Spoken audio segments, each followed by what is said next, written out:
नाम का एक गरीब किसान सूरजपुर गांव में अपनी पत्नी शोभा और 2 बच्चे राम एंड शाम के साथ रहते थे। मोहन गांव के जमींदार चरण सिंह की जमीन पर फसल उगाने का काम करता था। सुनिए जी, राशन खत्म हो गया है, शाम को लेते हुए आना। राधा, बारिश की वजह से फसल भी सही से नहीं उग रही है, खराब होती जा रही है। जमींदार साहब इसीलिए हमें पैसे नहीं दे रहे हैं, पर फिर भी मैं शाम तक कोई न कोई इंतजाम करता हूँ। जमींदार जी से मांगता हूँ थोड़े पैसे अगर पहले ही दे दे तो। मोहन खेत पर पहुँचता है, फसल काफी अच्छी उग रही थी, जिसे देख मोहन बहुत प्रसन्न होता है। तभी जमींदार चौधरी चरण सिंह वहाँ पर आ जाता है। क्या बात है मोहन, फसल तो बहुत अच्छी उग रही है, बस इसे बाजार में बेचने का समय नजदीक है। जी मालिक, बस कुछ दिन और फिर फसल बाजार में बिकने के लिए तैयार हो जाएगी। पर मालिक, अभी कुछ समय है फसल तैयार होने में, और इसे बाजार में बेचने में भी काफी समय लगेगा। मालिक, मेरे पहले के पैसे सारे घर खर्च में खर्च हो गए हैं, मुझे घर खर्च के लिए कुछ पैसे चाहिए थे। जरा सा तारीफ क्या कर दो तुम लोगों की, तुम लोग तो सर पर ही चढ़ जाते हो। एक पैसा नहीं मिलेगा जब तक फसल बाजार में नहीं बिकेगी। जमींदार फसल बेचने से पहले 1 रुपए भी मोहन को देने से मना कर देता है। मोहन घर आ जाता है। अगले कुछ दिनों तक मोहन को घर खर्च के लिए बहुत मुश्किल होती है। मोहन तो बस इसी उम्मीद में था कि फसल बिकेगी तो उसे पैसे जमींदार दे देगा।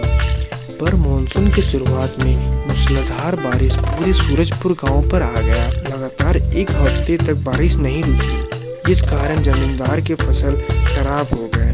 पर जमींदार तो पैसे वाला था, इस बार नहीं तो क्या अगली बार नई फसल उगा लेगा। जमींदार सारा गुस्सा मोहन के ऊपर निकाल देता है। पर मालिक, मैंने तो काम किया था ना, मेरी तो पूरी मेहनत लगी थी, मैंने तो फसल की देखभाल अच्छे से की थी, इसमें मेरी क्या गलती। बारिश का कहर इन फसल पर आ गया। अरे बारिश समय से पहले आ गया, मैं तो फसल काटने ही वाला था। मेरे साथ साथ सभी लोगों की फसल खराब हुई है। ऐसा न करो मालिक, मेरा तो घर इसी काम से चलता है। ऐसे नहीं मानेगा तुम, मैं अभी अपने नौकरों को बोलकर तुम्हें घर से बाहर फेंकवाता हूँ। जमींदार के आदमी मोहन को धक्के देकर घर से बाहर फेंक देते हैं। उस रात वो घर भी नहीं जाता, वहीं जमींदार के खेत के पास बैठकर रोता रहता है। तभी राधा उसे खोजते हुए आती है।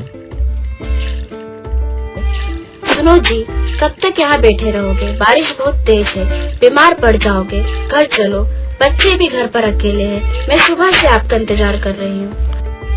राधा के कहने से मोहन घर तो चला जाता है, पर उसका मन घर पर नहीं लग रहा था। आधी रात को उठकर वो वापस खेत पर आ जाता है और खराब हुई फसल को देखता रहता है। अचानक उसे 2 आदमी एक बोरी को उठाकर ले जाते हुए दिखाई पड़ते हैं। आदमी हवेली के पीछे वाले रास्ते से आ रहा था। मोहन उन्हें रोकता है। कौन हो तुम? हवेली से ये क्या लेके आ रहे हो? क्या तुम चोर हो? रुको जरा, रुको। ए छोड़ो, हटो यहाँ से, मेरे रास्ते से हटो, नहीं तो तुम्हें जान से मार दूंगा। इस बोरी में क्या है? तुम हवेली से क्या चोरी करके ले जा रहे हो? दिखाओ तुम जरा, मैं तुम्हें जाने नहीं दूंगा।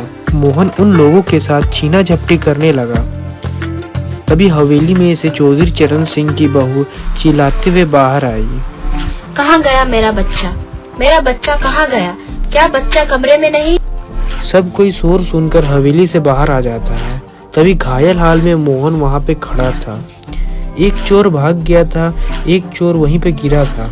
मोहन बोरी का मुंह खोलता है। बोरी में और कोई नहीं बल्कि जमींदार चरण सिंह का पोता था। बंटी, मेरा बच्चा है। हे भगवान, मेरे बच्चे को ये लोग लेकर जा रहे थे। मेरी आँख खुली तो मैंने देखा बंटी बिस्तर पर नहीं है। बहुत मुश्किल से इसे रोक पाया। एक और साथी भी था जो भाग गया। पीछे के रास्ते से बेटे को लेके जा रहे थे। वो तो मैं यहीं पर था तो उन्हें पकड़ लिया। तुम मेरे पोते का अपहरण करके ले जा रहे थे, बताओ तुम कौन हो? अभी पुलिस को बुलाता हूँ।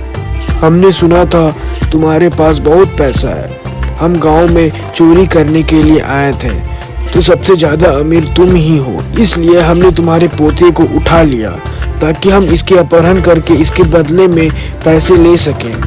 पर इस आदमी ने हमें पकड़ लिया। मेरा एक और साथी था, वो भाग गया।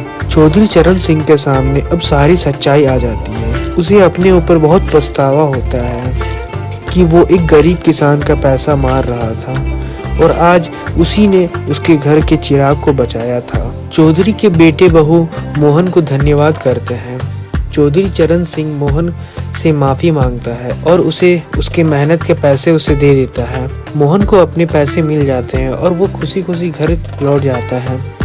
अगले फसल के लिए चौधरी चरण सिंह एडवांस में ही मोहन को पैसे दे देता है। उसने एक गरीब किसान की मजबूरी को समझा और अपने व्यवहार को बदला। धन्यवाद।